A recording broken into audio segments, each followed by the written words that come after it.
Hello friends, in this video we shall learn about the Danes. The Danish East India Company was established in 1660 and in 1620 they established a factory at Tranquebar near Thanjavur. Their main settlement was at Serampore near Calcutta, and the Danish factory were sold to the British government in 1845.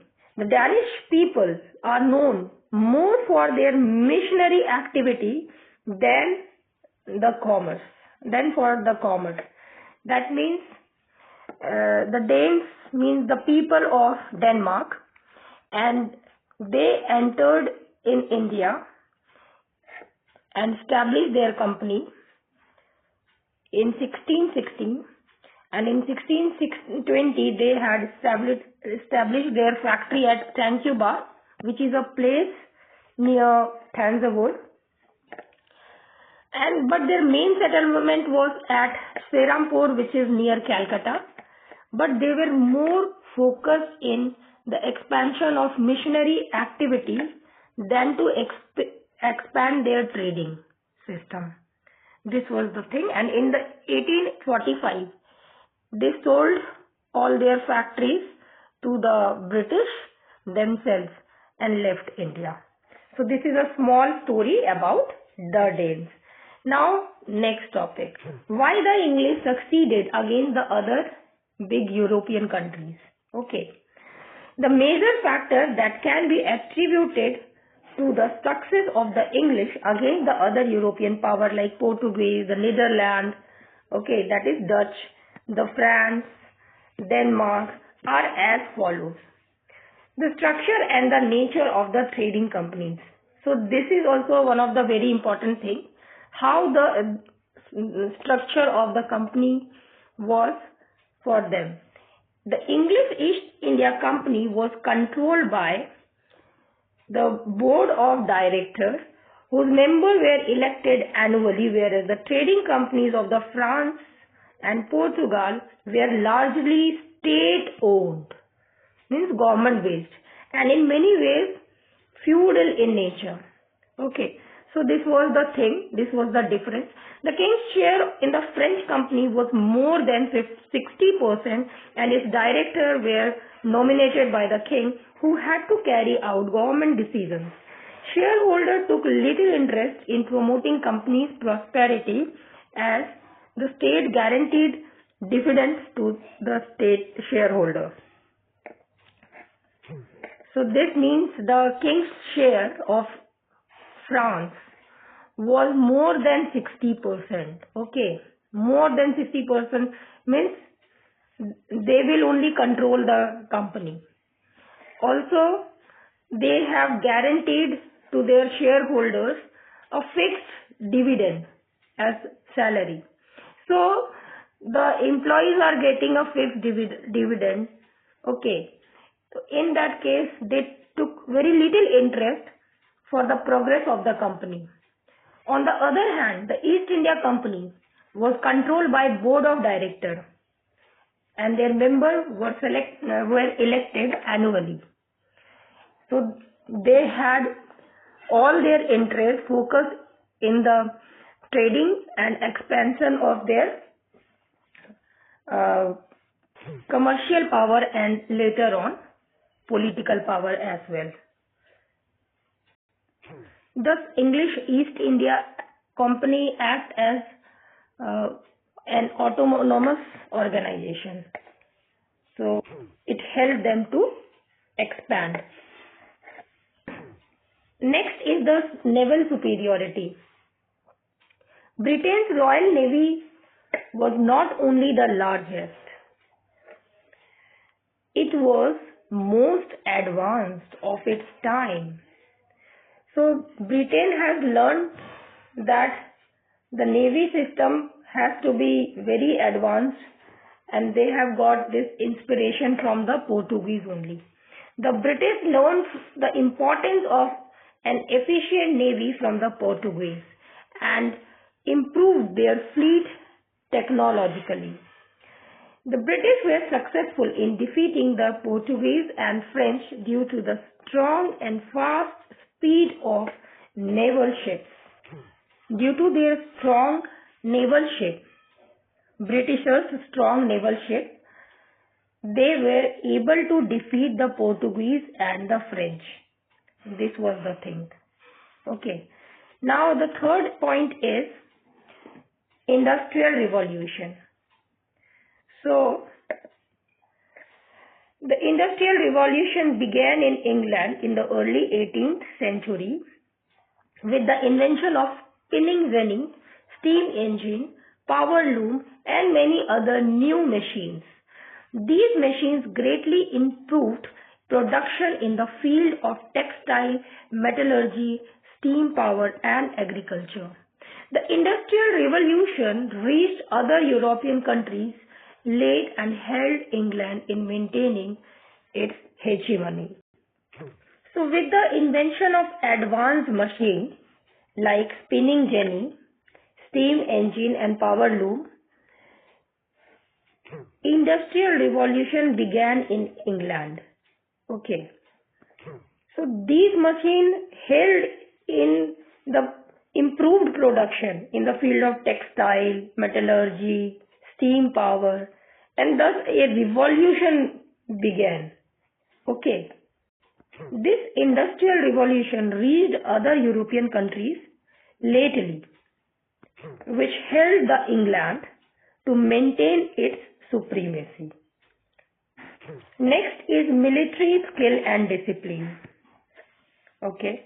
The British soldiers were disciplined and well trained. The British commander was a strategist. Technological advances made the army well equipped. All this together enabled a small group of English fighters to defeat the large armies. And also they were inspired from the French, that how in the first war of Carnatic, how a small army of the France defeated a large army of Anwaruddin.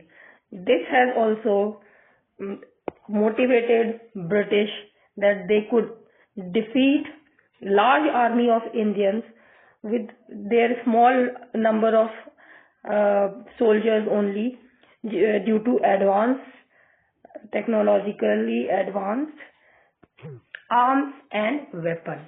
Okay. Now next is stable government. With the exception of the glorious revolution of 1688, Britain saw stable government with efficient kings. Other European countries like France saw violent revolution in 1789 and subsequent Napoleonic War.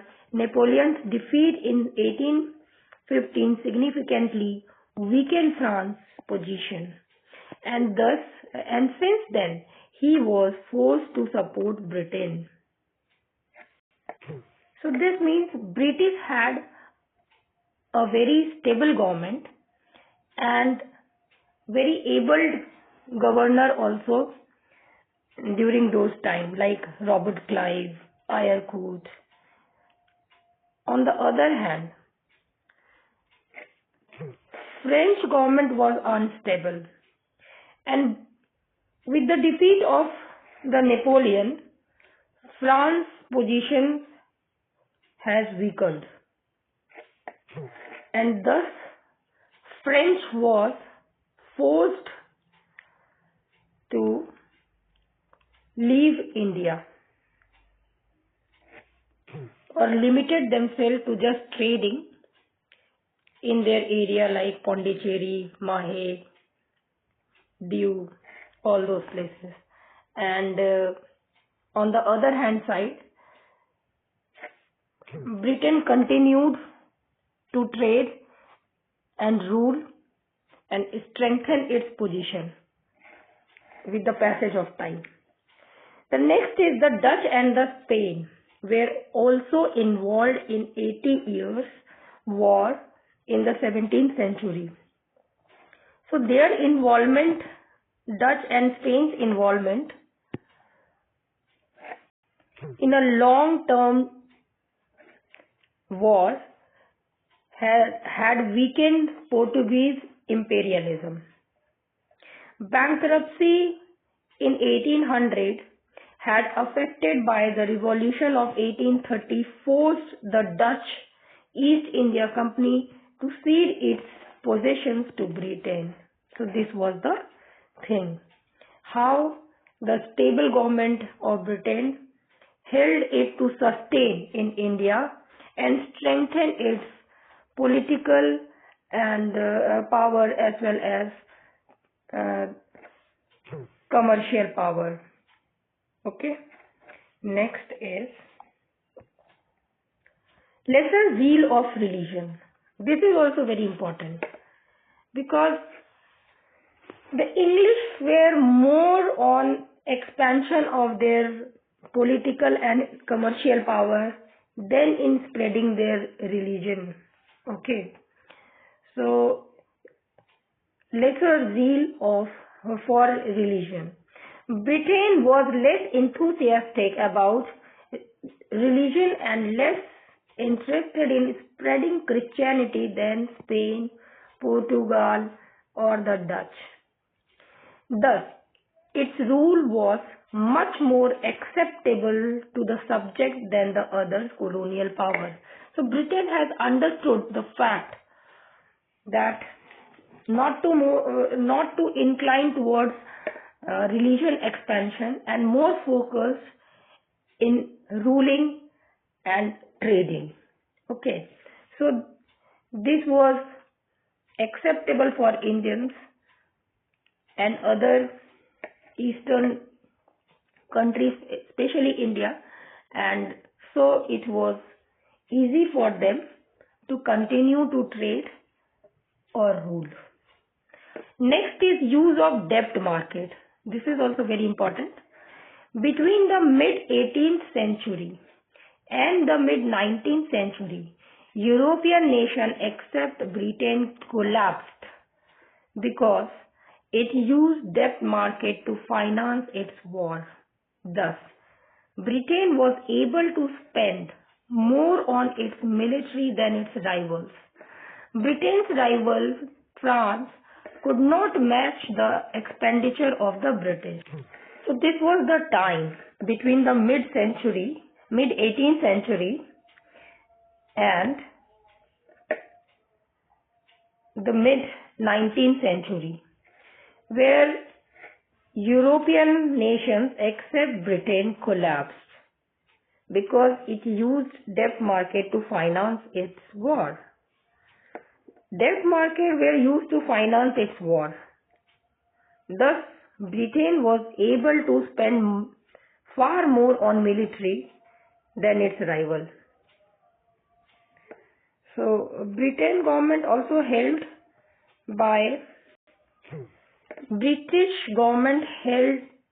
the British East India Company by selling their government bond and using that money, that come from the debt market in strengthening its military position. And thus Britain's rival France could not match the expenditure of the British. This was the thing. Why a sea route to India? The spirit of Renaissance in 15th century Europe. The European economy is growing rapidly, prosperity and demand for luxury goods is increasing, and the supply to meet increased, and there was a need for spices to preserve it. So this means that the supply of meat increased in those areas. And to preserve those meat, they needed spices. And to meet their demand, they wanted desperately the sea route to India because it was rich in spices. India was rich in spices. The capture of Constantinople Constantinople in 1453 and later Syria and Egypt by the Ottoman Turks necessitated a new route to reach India without dealing with the Arabs and the Turks. That means the Ottoman Empire has occupied the existing route by that time through Mediterranean Sea and the land route both. So there was a need and demand to discover a new route to India, and hence, although it was a long sea route, very long sea route, yet it was a discovery by the Portuguese. The Venice and the Genoa were too small to withstand the Turks. Okay. Spain and Portugal were held by the northern Europeans with money and people, and the Genoese, which Genoa is a place, they held them with the ships and technical knowledge. So they have combinedly, they needed those spices, so they united themselves to search a new sea route to India. After the Portuguese, Dutch, English, Danes and the French respectively reached India. So Portuguese was the first to reach India, and followed by Portuguese, Dutch, English, Danes, French was the last respectively to reach India. Okay. Now next, the Portuguese. Although we have studied the Portuguese in the very first video, but still we will have a quick look to revise. Vasco da Gama was the person from the Portuguese who discovered the sea route to India. Okay? In which year? In 1498. Vasco's second voyage in 1502 led to the establishment of trading stations at Calicut, Cochin and Cananore. So Vasco da Gama first visited in the year 1498, and with a huge profit he came back to Portuguese. Again he visited, we have read about it, and he established his trading center at Calicut, Cochin and Cananore. Okay. Then we had Francisco de Almeida. He was the first governor, who introduced blue water policy, which is also called as Cartesian system.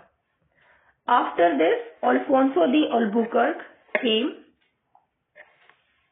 and he is considered as the real founder of Portuguese power in India. He captured Goa from Bijapur. This was the turning point, and initiated the policy of marrying with the native of India and banned the practice of sati in his area of influence. So these are the two or three important facts about Alfonso de Albuquerque. He has introduced so many new crops in India as well. That also we have read, that potato and opium, many other things also, cashews. Then we have, he had focused on marrying and getting local wives. We have read about it. He has abolished and banned in his area the sati practices by the Hindus. After him, after Alfonso de Albuquerque, Nino de Cunha came in the year 1529 to 38. Okay. Shifted the capital from Cochin to Goa. And Goa was captured from Bijapur by Alfonso de Albuquerque. And the capital shifting was done by Nino de Cunha from Cochin to Goa. In 1530, in his rule, Diu and Basin came under the control of Portuguese from King Bahadur Shah of Gujarat. Bahadur Shah was killed in Diu in 1537 while negotiating with the Portuguese. So Bahadur Shah was the king of Diu and Basim, a small part of the Gujarat, we can say. And Bahadur Shah was killed by Nino de Cunha while negotiating. Okay, in the ship only. He was called by the Portuguese while negotiating, he was killed. So another story is there that Bahadur Shah, on the other hand, with the help of other local rulers, wanted to defeat or wanted to fight with the Portuguese. This news has been shared to the Portuguese by somebody, and thus they have planned for a visit of Bahadur Shah in their ship, and strategically by Nino de Cunha he was killed. Next is the factors for declination of the Portuguese in India. This also we have studied. So once again we will revise. So what are they? At first, the rise of the powerful dynasties in Egypt, Persia and North India, and the rise of the Marathas as neighbors. Political fear arising from the activity of Jesuit missionaries. So, local people of India were afraid of their Jesuit missionaries' activities of spreading Christianity. This was the thing. They were not get the support, and the powerful other dynasties like Egypt, Persia, North India, and the rise of Marathas. This was also the factor for declination of Portuguese in India. Then next is the rise of English and Dutch commercial ambitions, challenging Portuguese supremacy. So they have also become threat to Portuguese, Dutch and English. Okay, this is the thing. Next is the piracy and the secret trades practices of the Portuguese administration in India, as well as the rampant corruption, greed and selfishness. The discovery of Brazil led Portuguese colonial ambitions to turn west. So in Africa, Brazil was discovered and Portuguese had shifted their interest towards the west. Okay, this was the thing. Next is the Dutch, means the people of the Netherlands. The United East India Company of the Netherlands, okay, formed by Charter of the Dutch Parliament in March 1602, had powers to wage war, conclude treaties and build fort, that we have already learnt. And where were the Dutch factories established? So in 1605 at Masulipatnam, in 1610 at Pulicat, in 1660 Surat, 1641 Bimblipatnam, 1645 Karaikal, 1653 Chinsura, Kashim Bazar, Baranagar, Patna, Balasore, Nagapatnam and Kochi in 1663. Declination of Dutch in India. The defeat of Dutch in Anglo-Dutch rivalry and the shifting of Dutch attention towards Malay group of island. Okay, so Dutch were more interested in Malaysian island, group of island, which is called as Malay Archipelago, and thus English proved its supremacy over the Dutch. Then Battle of Bidara. In 1759, English defeated the Dutch. This was the turning point. English defeated Dutch, and the English. Factors for foundation. Drake's voice. round the world. The English victory over the mighty Spanish Armada leading to great ambitions. Formation. English East India Company was formed by charter issued by Queen Elizabeth I on December 31, 1600. The company was granted a monopoly of trade in East Indies for 15 years, which was, we have already read that this was extended for infinite time later on. Okay. Next is English settlement in India. With Captain Thomas Best, victory over the Portuguese in 1612, the British established their first factory at Surat in 1613. After this, Sir Thomas Roe obtained permission from Jahangir to establish factories in Agra, Ahmedabad and Bharuch. After Bombay came under the control of the company, Charles II, who received it as a part of Portuguese dowry, leased it to the English company at an annual rent of £10 only. This £10 is equivalent to 900 or 1000 rupee of today's time. So which is just nothing. Okay. When the Chandragiri chief surrendered Masulipatnam to British in 1639, it served as the English headquarters on the east coast. The city of Calcutta was developed by annexing three villages, Sultanati, Govindpur and Kalikata, which were acquired by Mughal governor of the Bengal, and this fortified settlement was named Fort William in 1700, and it remained the center of British power in India until 1911. Farrukhsiyar Farmans.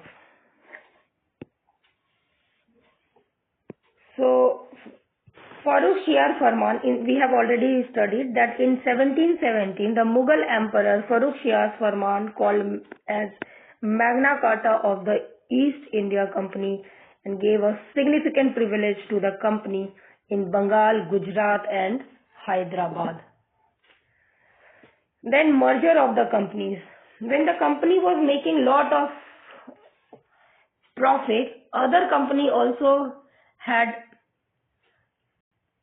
ambitions to trade in India, were ambitious to trade in India.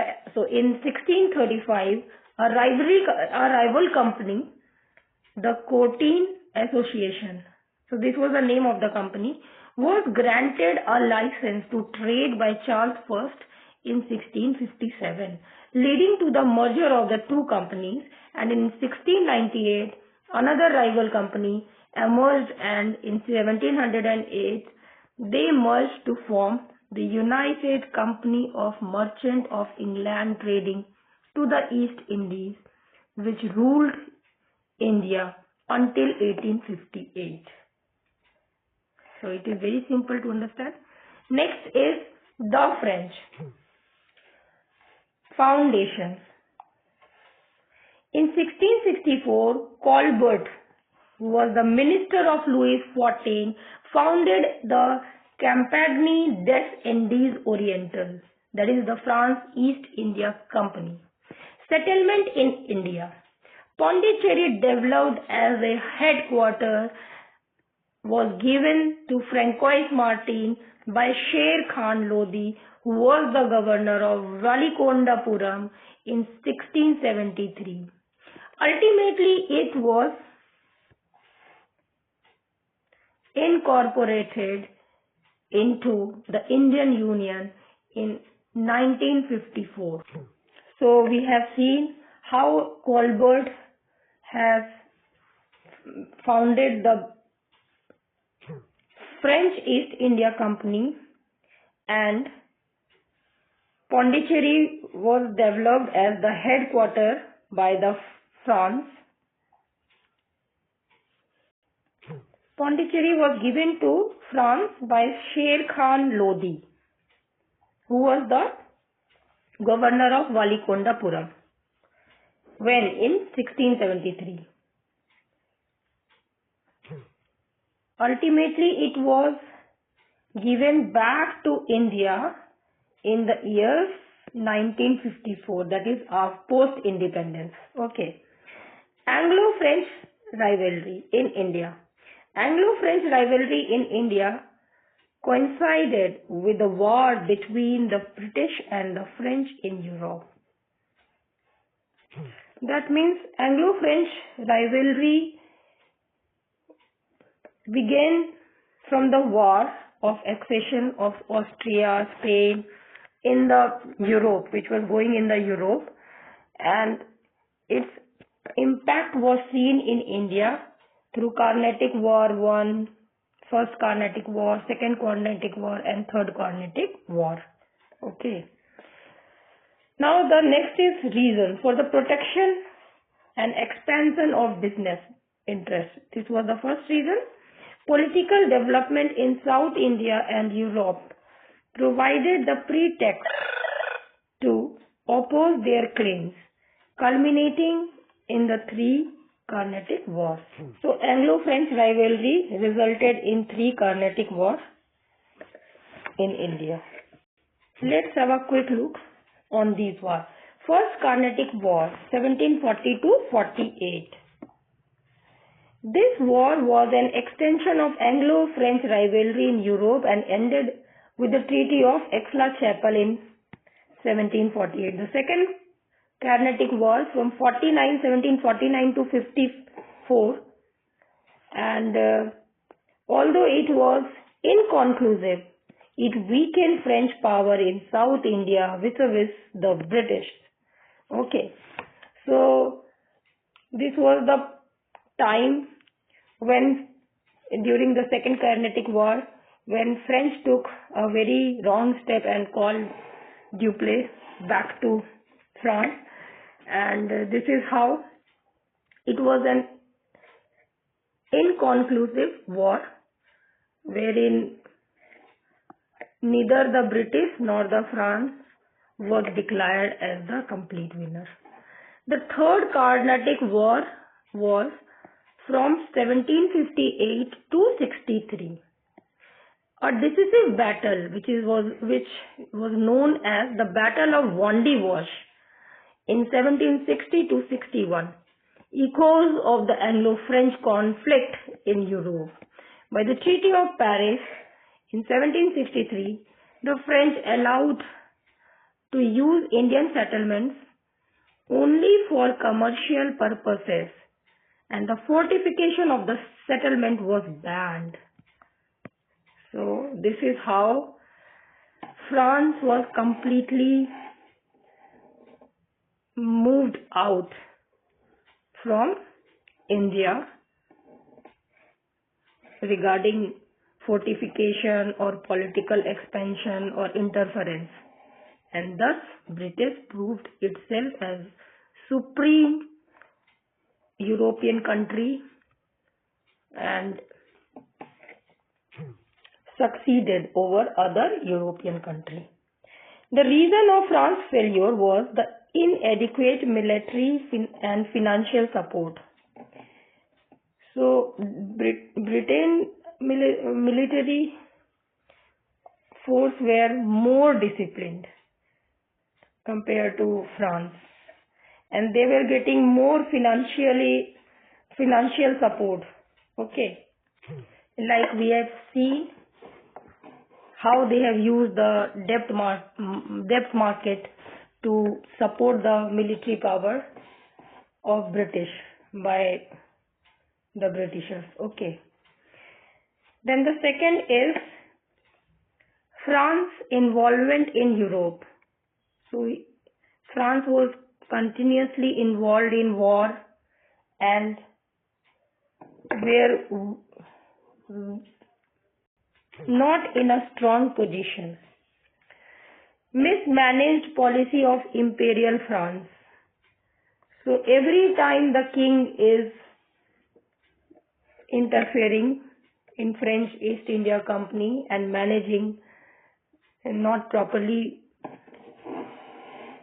So this may be termed as mismanagement by the Imperial France. Lack of commercial incentives of French company.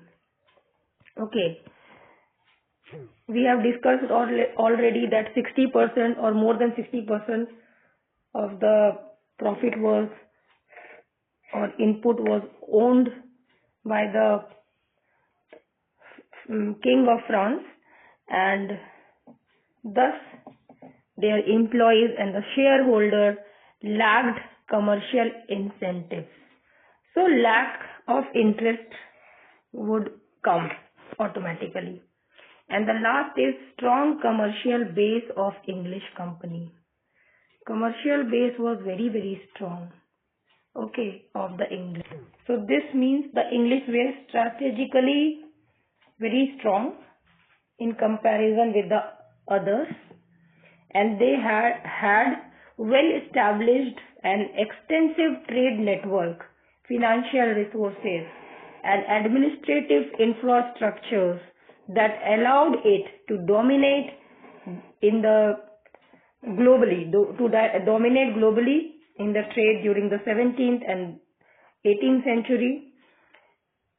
So this is how they had efficient administration and the British government also not interfering companies' internal matter, or they are not supposed to seek permission from the British government to take any action, and they have very strong leadership also. They have a very good leaders like Clive, then Ayercourt, etc. So this is how we have ended third chapter. In the next video, we will start new chapter, that is India, fourth chapter, that is India on the eve of British conquest. Till then, goodbye.